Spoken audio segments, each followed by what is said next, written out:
Hello hi ನಮಸ್ಕಾರ. ನಾನು ನಿಮ್ಮ Yashu Gowda. Welcome back to my YouTube channel. ಎಲ್ಲರೂ ಹೇಗಿದ್ದೀರಾ? ಚೆನ್ನಾಗಿದ್ದೀರಾ ಅಂತ ಭಾವಿಸ್ತೀನಿ. ಇವಾಗ ಮಳೆ ಸೀಸನ್ ಅಲ್ವಾ, ಸೊ ಮಳೆ ಬರೋ ಟೈಮಲ್ಲಿ ಈ ಒಂದು ಸ್ಪೆಷಲ್ ಆಗಿರೋ ರಸಮ್ ಮಾಡಿಕೊಂಡ್ರೆ ಹೇಗಿರುತ್ತೆ ಅಲ್ವಾ? ನಿಜವಾಗ್ಲೂ ಸಕ್ಕತ್ತಾಗಿರುತ್ತೆ. ಮಿಸ್ ಮಾಡಿದೆ ಒಂದೇ ಒಂದು ಸತಿ ಟ್ರೈ ಮಾಡಿ. ಇದೇನು ರಸಮ್ ಅಂದರೆ ಹುರುಳಿಕಾಳಿನ ರಸಮ್. ಹುರುಳಿಕಾಳನ್ನ ಬಳಸಿ ಮಾಡಿರೋವಂಥ ರಸಮ್ಮು. ನಿಜವಾಗ್ಲೂ ಇದು ಪೀರಿಯಡ್ಸ್ ಪ್ರಾಬ್ಲಮ್ಮಿಗೆ ಆ್ಯಂಡ್ ಹೊಟ್ಟೆ ನೋವಿಗೆ, ಏನಾದರೂ ಶೀತ ಕೆಮ್ಮು ಆ ಥರ ಆಗಿದ್ರೂ ಕೂಡ ಅಂಥದ್ದಕ್ಕೆಲ್ಲ ಒಳ್ಳೆ ರಸಮ್ ಅಂತಲೇ ಹೇಳ್ಬೋದು. ಅಷ್ಟು ಸಕ್ಕತ್ತಾಗಿರುತ್ತೆ. ಮಿಸ್ ಮಾಡಿದೆ ಒಂದೇ ಒಂದು ಸತಿ ಇದನ್ನು ಟ್ರೈ ಮಾಡಿ. ಆ್ಯಂಡ್ ಹುರುಳಿಕಾಳಲ್ಲಿ ಏನು ಮಾಡಿದ್ರೂ ಚೆನ್ನಾಗಿರುತ್ತೆ ಅಲ್ವಾ? ನಾನು ಹುರುಳಿಕಾಳಿನ ತೊಕ್ಕು ಮಾಡಿದ್ದೆ, ಅದನ್ನು ಕೂಡ ವಿಡಿಯೋ ಅಪ್ಲೋಡ್ ಮಾಡಿದ್ದೀನಿ, ಚೆಕ್ ಮಾಡಿ ನೋಡಿ. ಅದು ಕೂಡ ಸಖತ್ತಾಗಿತ್ತು. ಆ್ಯಂಡ್ ಇದು ರಸಮ್ಮು ಸಖತ್ತಾಗಿರುತ್ತೆ. ಇದನ್ನು ಹುರುಳಿಕಾಳು ರಸಮ್ಮು, ಹೆಸರು ಕಾಳು ರಸಮ್ಮು, ನಾವು ಯಾವಾಗಲೂ ಒಂದೇ ಥರ ರಸಮ್ನ ಮಾಡ್ತಾ ಹೋಗ್ತಿರ್ತೀವಿ ನಮಗೆ ಗೊತ್ತಿರೋ ಪ್ರಕಾರ. ಸೊ ಈ ಥರ ಒಂದು ರಸಮ್ನ ಟ್ರೈ ಮಾಡಿ. ಹೇಗೆ ಮಾಡೋದಂದರೆ, ಇಲ್ಲಿ ನಾನು ಒಂದು ಅರ್ಧ ಗ್ಲಾಸಷ್ಟು ಹುರುಳಿಕಾಳನ್ನ ಚೆನ್ನಾಗಿ ರಾತ್ರಿ ಇಡೀ ನೆನೆಸಿಟ್ಕೊಂಡಿದ್ದೀನಿ. ರಾತ್ರಿ ಇಡೀ ನೆನೆಸೋಕ್ಕಾಗಲಿಲ್ಲ ಅಂದರೂ ಒಂದು 4 ಅವರ್ ಆದರೂ ನೆನೆಸಿಡಬೇಕು.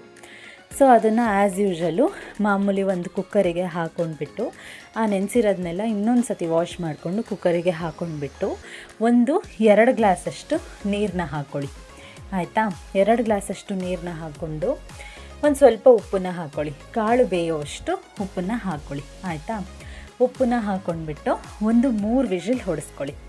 ಆ 3 ವಿಷಿಲ್ ಹೊಡೆಯೋ ಹೊತ್ತಿಗೆ ಒಂದು ಪ್ಯಾನಿಗೆ 1/4 ಸ್ಪೂನಷ್ಟು ಧನಿಯಾ ಹಾಕ್ಕೊಳ್ಳಿ, 1 ಸ್ಪೂನಷ್ಟು ಮೆಣಸು, 1 ಸ್ಪೂನಷ್ಟು ಜೀರಿಗೆ, ಅದಾದಮೇಲೆ ಕರಿಬೇವು, ಒಂದು ಸ್ವಲ್ಪ ಕರಿಬೇವು, ಒಂದು 15 ಎಲೆ ಅಷ್ಟೇ ಕರಿಬೇವನ್ನ ಹಾಕ್ಕೊಂಡು 3-4 ಬ್ಯಾಡಿಗೆ ಮೆಣಸಿನ್ಕಾಯಿ ಇಷ್ಟನ್ನು ಕೂಡ ಹಾಕ್ಕೊಂಡ್ಬಿಟ್ಟು ಇಲ್ಲಿ 1/4 ಸ್ಪೂನು ಮೆಂತ್ಯನೂ ಕೂಡ ಹಾಕ್ಕೊಳ್ಳಿ. ಹಾಕ್ಕೊಂಡು ಚೆನ್ನಾಗಿ ಅದು ಕೆಂಪಗೆ ಆಗೋವರೆಗೂ ಚೆನ್ನಾಗಿ ಹುರ್ಕೊಳ್ಳಿ. ಆಯಿತಾ? ಚೆನ್ನಾಗಿ ಒಂದು ಘಮ ಬರುತ್ತೆ, ಅದು ಉರಿತಾ ಒಂದು ಘಮ ಬರುತ್ತೆ. ಸೊ ಆ ಘಮ ಬರೋವರೆಗೂ ಚೆನ್ನಾಗಿ ಹುರ್ಕೊಳ್ಳಿ. ಚೆನ್ನಾಗಿ ಅದು ಹುರ್ಕೊಂಡಾದ್ಮೇಲೆ ಅದನ್ನು ಸ್ವಲ್ಪ ಹೊತ್ತು ಆರಕ್ಕೆ ಬಿಡಿ. ಅದಾದಮೇಲೆ ಈ ಕಡೆ ಒಂದು ನಿಂಬೆಹಣ್ಣು ಗಾತ್ರದಷ್ಟು ಹುಣಸೆಹಣ್ಣನ್ನ ತಗೊಂಡು ನೀರು ಹಾಕಿ ನೆನೆಯೋಕೆ ಇಟ್ಬಿಡಿ. ಸೊ ಅಷ್ಟರಲ್ಲಿ ಇದು ಕೂಡ ಹುರಿದಿರೋದು ಕೂಡ ಆರೋಗಿರುತ್ತಲ್ಲ, ಸೊ ಅದನ್ನು ಒಂದು ಪುಟ್ಟ ಜಾರಿಗೆ ಹಾಕ್ಕೊಂಡ್ಬಿಟ್ಟು ಪುಡಿ ಮಾಡ್ಕೊಳ್ಳಿ. ಆಯಿತಾ? ಚೆನ್ನಾಗಿ ರಸಮ್ ಪುಡಿ ಥರ ಪುಡಿ ಆಗಲಿ ನೋಡಿ, ಈ ಥರ ಪುಡಿ ಆಗಲಿ. ಸೊ ಆ ಪುಡಿ ಮಾಡಿರೋದಕ್ಕೇ ಒಂದು ಗೆಡ್ಡೆ ಫುಲ್ಲು ಬೆಳ್ಳುಳ್ಳಿ ಸಿಪ್ಪೆ ಬಿಡಿಸ್ಕೊಂಡು ಅದನ್ನು ಕೂಡ ಹಾಕ್ಕೊಂಡು ಒಂದು 20 ಸೆಕೆಂಡ್ಸ್ ಡ್ರರ್ ಮಾಡಿಸ್ಕೊಳ್ಳಿ. ಆಯಿತಾ? ಇದು ಬೆಳ್ಳುಳ್ಳಿ ಏನು ತುಂಬ ನುಣ್ಣಗಾಕೋ ಅವಶ್ಯಕತೆ ಇಲ್ಲ, ಸ್ವಲ್ಪ ಆದರೆ ಸಾಕು. ಆಮೇಲೆ ಅದಾದಮೇಲೆ ಅದನ್ನು ಸೈಡಲ್ಲಿ ಎತ್ತಿಟ್ಕೊಂಡು ಈ ಕಡೆ ಮತ್ತೊಂದು ಜಾರಿಗೆ ಹುರುಳಿಕಾಳನ್ನ ಬೆಂದಿರುತ್ತಲ್ಲ ಅದು ಕೂಡ ವಿಷಿಲ್ ಹೊಡೆಸಾದ್ಮೇಲೆ ಮಾಮೂಲಿ ಅದು ಹುರುಳಿಕಾಳನ್ನ ಹಾಕ್ಕೊಂಡ್ಬಿಟ್ಟು ಬೇಕು ಅಂದರೆ ಸ್ವಲ್ಪ ನೀರನ್ನ, ಹುರುಳಿಕಾಳು ಬೇಯಿಸಿದ ನೀರನ್ನೇ ಹಾಕ್ಕೊಂಡು ಚೆನ್ನಾಗಿ ರುಬ್ಕೊಳ್ಳಿ. ಆಯಿತಾ? ಅದಾದಮೇಲೆ ಇವಾಗ ರಸಮ್ನ ತಯಾರು ಮಾಡ್ಕೊಳ್ಳೋಣ. ಇಷ್ಟು ತಯಾರು ಮಾಡ್ಕೊಂಡಾದ್ಮೇಲೆ ಈ ರಸಮ್ ಮಾಡ್ಕೊಳ್ಳೋದು ತುಂಬ ಈಸಿ. ಏನು ಅಂದರೆ ಮಾಮೂಲಿ ರಸಮ್ ಮಾಡ್ಕೊಳ್ಳೋದು, ಯಾವುದಾದ್ರೂ ಒಂದು ಬೌಲು ಪಾತ್ರೆ ಇಟ್ಕೊಂಡ್ಬಿಟ್ಟು ಅದಕ್ಕೆ 2 ಸ್ಪೂನ್ ಎಣ್ಣೆ, ಸಾಸಿವೆ, ಜೀರಿಗೆ, ಕರಿಬೇವು, ಒಣಗಿದ ಮೆಣಸಿನ್ಕಾಯಿ ಇಷ್ಟನ್ನು ಕೂಡ ಹಾಕ್ಕೊಂಡು ಚೆನ್ನಾಗಿ ಫ್ರೈ ಮಾಡಿಕೊಂಡು ಅದಾದಮೇಲೆ ಒಂದು ಅರ್ಧ ಟೊಮೆಟೊ ಇಲ್ಲ 1 ಟೊಮೆಟೊ, ಓಕೆನಾ? ನಾನಿಲ್ಲ ಒಂದು ಅರ್ಧ ಟೊಮೆಟೊ ಹಾಕ್ಕೊಂಡಿದ್ದೀನಿ. ಹಾಕ್ಕೊಂಡು ಸಣ್ಣದಾಗಿ ಹೆಚ್ಚಿಟ್ಕೊಂಡು ಅದನ್ನು ಕೂಡ ಹಾಕ್ಕೊಂಡ್ಬಿಟ್ಟು ಅದಕ್ಕೆ ಮಾಮೂಲಿ ರುಚಿಗೆ ತಕ್ಕಷ್ಟು ಉಪ್ಪು, ಸ್ವಲ್ಪ ಅರಿಶಿನ ಪುಡಿನ ಹಾಕ್ಕೊಂಡು ಚೆನ್ನಾಗಿ ಬಾಡಿಸ್ಕೊಳ್ಳಿ. ಟೊಮೆಟೊ 50% ಬಾಡಲಿ. ಆಯಿತಾ? ಸೊ ಅದಾದಮೇಲೆ ಇಲ್ಲಿ ನಾವು ರಸಮ್ ಪೌಡರ್ ಮಾಡ್ಕೊಂಡಿದ್ವಲ್ಲ, ಆ ರಸಮ್ ಪೌಡರ್ನ ಎಲ್ಲನೂ ಕೂಡ ಹಾಕ್ಕೊಂಡು ಚೆನ್ನಾಗಿ ಮಿಕ್ಸ್ ಮಾಡ್ಕೊಳ್ಳಿ. ಮಿಕ್ಸ್ ಮಾಡಿದ ನಂತರ ಹುಣಸೆ ಹಣ್ಣಿನ ರಸನೂ ಕೂಡ ಹಾಕ್ಕೊಳ್ಳಿ. ಹಾಕ್ಕೊಂಡ್ಬಿಟ್ಟು ಚೆನ್ನಾಗಿ ಮಿಕ್ಸ್ ಮಾಡ್ಕೊಳ್ಳಿ.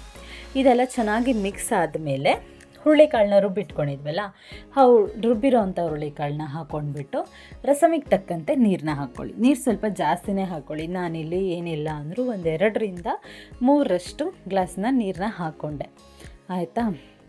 ಅಷ್ಟು ನೀರನ್ನ ಹಾಕ್ಕೊಂಡ್ಬಿಟ್ಟು ಚೆನ್ನಾಗಿ ಮಿಕ್ಸ್ ಮಾಡಿಕೊಂಡು ಸ್ವಲ್ಪ ಹೊತ್ತು ಕುದಿಯೋದಕ್ಕೆ ಬಿಡಿ. ಸೊ ಅದು ಕುದೀತಾ ಇರುವಾಗ ಮಧ್ಯದಲ್ಲಿ ಒಂದು ಸ್ವಲ್ಪ ಉಪ್ಪು ಸಪ್ಪೆ ನೋಡ್ಕೊಳ್ಳಿ. ಆಯಿತಾ? ನನಗೆ ಇನ್ನೊಂದು ಸ್ವಲ್ಪ ಉಪ್ಪು ಬೇಕು ಅನಿಸ್ತು, ಅದಕ್ಕೆ ನಾನೊಂಚೂರು ಉಪ್ಪನ್ನ ಹಾಕ್ಕೊಂಡೆ. ಆಯಿತಾ? ಉಪ್ಪು ಹಾಕ್ಕೊಂಡು ಚೆನ್ನಾಗಿ ಕುದಿಸ್ಕೊಂಡು ಲಾಸ್ಟಿಗೆ ಕೊತ್ತಂಬರಿ ಸೊಪ್ಪನ್ನ ಉದುರಿಸ್ಕೊಂಡ್ಬಿಟ್ರೆ ರಸಮ್ಮು ರೆಡಿಯಾಗೋಗುತ್ತೆ.